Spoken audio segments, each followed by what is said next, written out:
大家好，我是小高姐，今天我们来做葱爆羊肉。这个是 Costco 买来的一块羊腿肉，看到这种大块的肉，先找脂肪线或者大一点的筋膜线，沿着脂肪把它切开。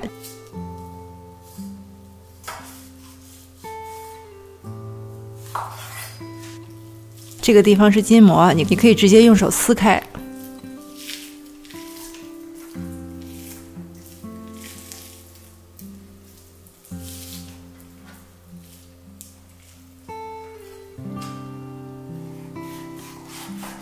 羊肉外面裹的脂肪呢，也可以直接撕下来。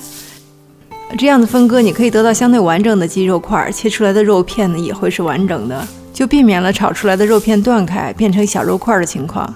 剩下的羊肉，你剁饺子馅儿或者是烤羊肉串都可以。把羊肉外面的筋膜也去掉。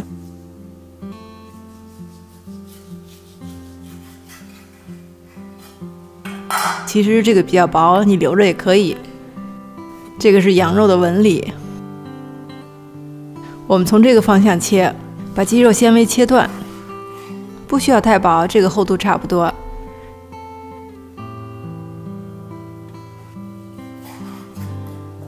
切好之后呢，我们来处理肉，一点小苏打，一撮盐和水。小苏打嫩肉，盐入味儿，水给它补充水分，等一下就省去了打水的步骤。搅拌之后呢，放置15分钟。15分钟之后呢，嫩肉已经完成，把表面的小苏打冲洗干净。小苏打、盐和水这个组合呢，是一个嫩肉的方法，也可以用来处理鸡肉和牛肉，你会感到肉片的口感有明显的变化。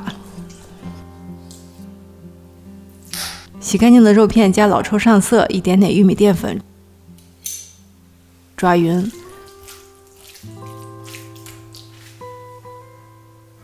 2根大葱，葱白斜着切段，葱绿切丝，配个当汁，让这个菜更加下饭。淀粉和一点点白胡椒粉、生抽、水。羊肉很香哦，葱味很浓，简单配一个料汁。起锅烧油，油可以多倒一点，但是炒菜其实用不了这么多。放入葱。撒一点点盐，葱白稍微上色呢，就捞出来。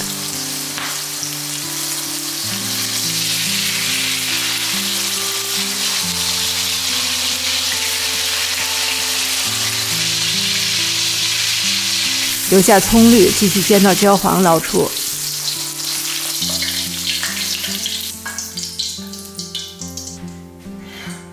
葱油泼一点在肉片上。多余的倒入小碗里，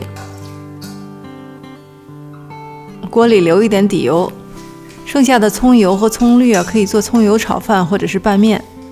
锅里倒入肉片，开大火，迅速炒散。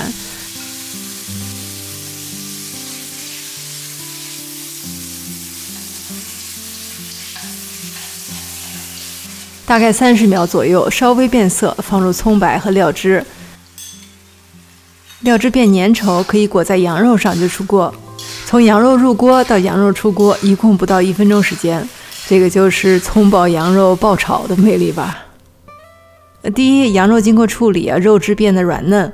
第二，大葱煎到焦黄，这个菜葱香味浓郁。第三，大火爆炒，火候恰到好处，保证羊肉不会失水变老。3点合一，造就了这一盘人间美味。谢谢大家收看，我是小高姐，我们下期再见。